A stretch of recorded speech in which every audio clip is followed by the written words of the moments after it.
Okay, this is Component Identification Digital Components, which is your introduction to logic gates and integrated circuits. This is going to introduce a lot of things. We will use in this class transistor logic, which is TTL chips for short, as opposed to CMOS, which is what most computer devices use. We'll learn about the TTL Logic Gate numbering system and introduces manufacturing data sheets. Okay, so a transistor can act as an amplifier or a switch, and it's either on or off, and it allows a small voltage to control a larger device. What we have with this is the architecture that would be in the transistor and the chip. Okay, the gates, the logic gates, their symbols look like this. And so because they are binary, they're either on or off. We will be using, binary numbers, zeros and ones, and Boolean algebra to show the relationship of these gates.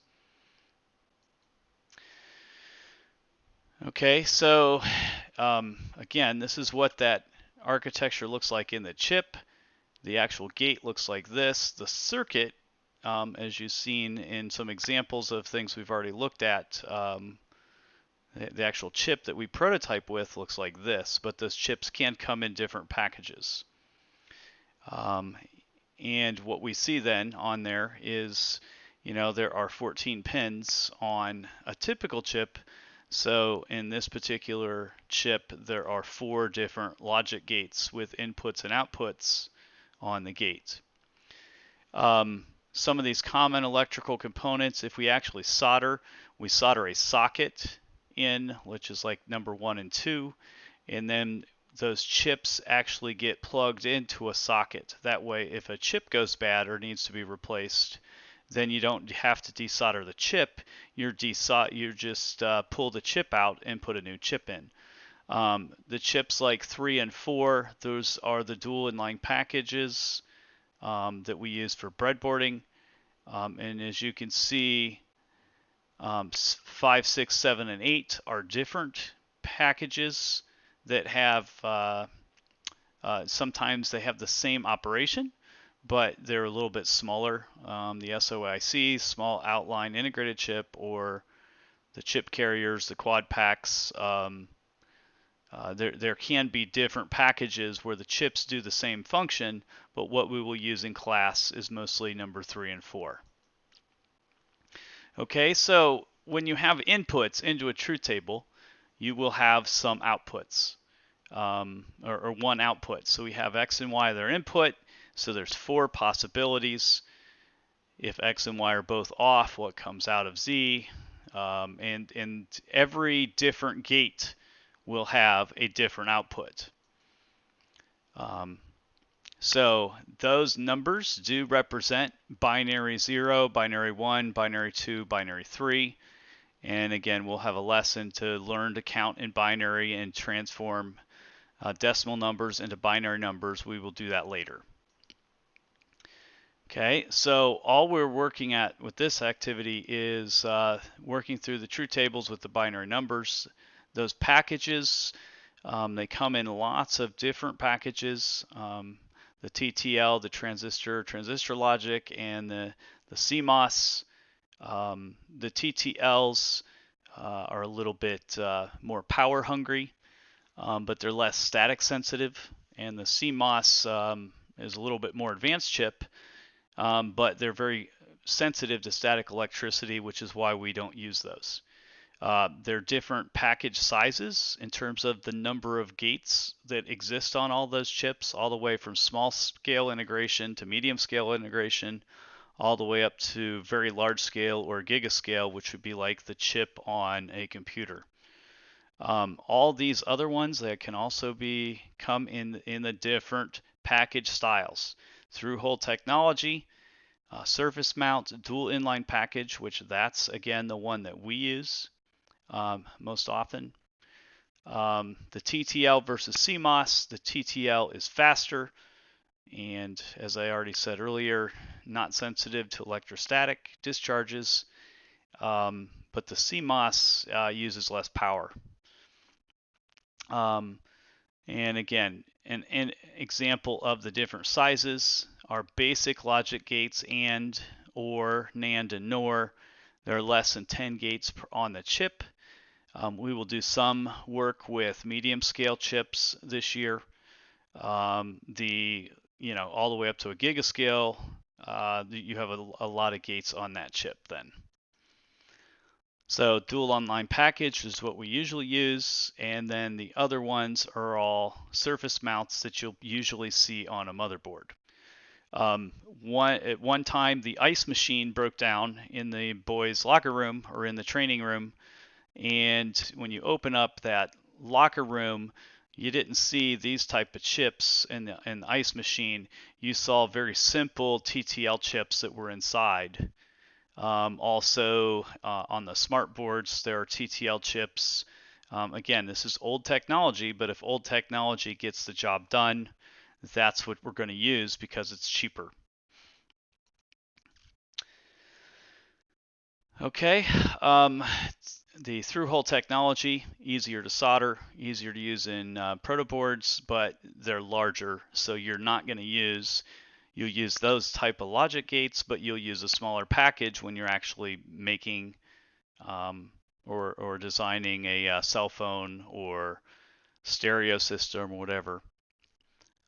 Surface mounts obviously a lot smaller, but not realistic for proto boards. Okay, this is just a history on the TTL chips. Standard TTL, it was just listed like a 7404. Those are old, they're slow, they're obsolete, and these are just improvements in the TTL chips over time. Most of our chips that we have are the low power Schottky. And again, Schottky was one of the engineers that came up with this package. So that's why they got kind of named after him. But this is the chips we most commonly use in this course. So here's the logic gate numbering system. There'll be numbers that'll show up on the chip.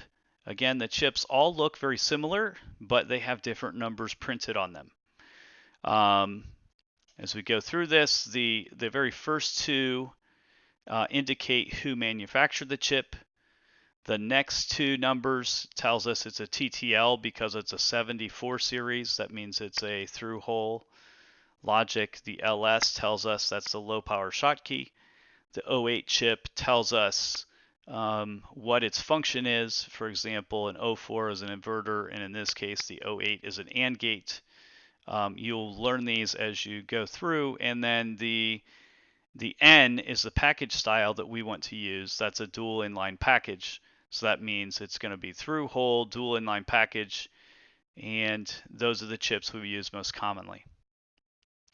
Okay, then if we take a look at the data sheet, a data sheet for a transistor gives us a general description, gives us the pinout, the function table, the operating conditions, the electric characteristics, the switching characteristics, and the dimensions. So everything you need to know about a chip can be found in a data sheet. And there'll be the next lesson in 117, you will do a scavenger hunt to find things about chips and gates using the data sheets. Okay, so if we look at this, we have a data sheet here for a 74LS08. If we go through this, of course, we get a general description that says it's a quad 2-input AND gate. What does that mean? That means that there are 4 2-input AND gates on the chip.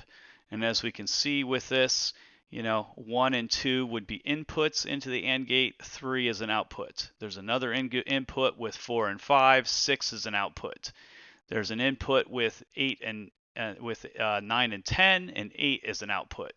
And 12 and 13 are inputs, 11 is an output.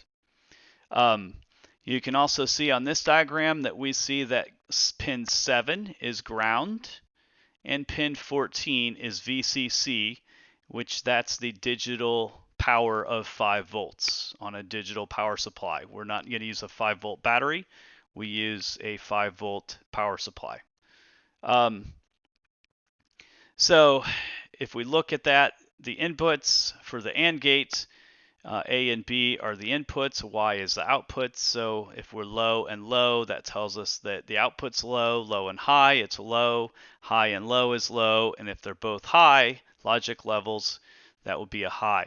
Sometimes you'll see these lows and highs represented with ones and zeros. A 0 for low and a 1 for high. Then we have the recommended operating conditions, as in the supply voltage. We're expecting 5 volts, but it will work between 4.75 and 5.25. Of course, our power supplies have a voltage regulator that will take 9 volts and cut it back to 5. And that's kind of why when you drop down below 7 volts, it's time for a new battery.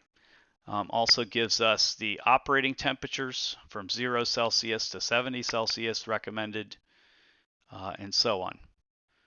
Okay, also gives us the electrical characteristics in terms of what the minimum inputs and outputs are for highs and lows, the switching characteristics, and you'll notice that these are very, very fast. This is propagation delay.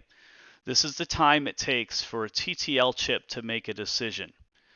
So again, that depends upon the capacitance that the chip has and the resistance, but anywhere from 3 to 13 nanoseconds all the way up to 5 to 18 nanoseconds.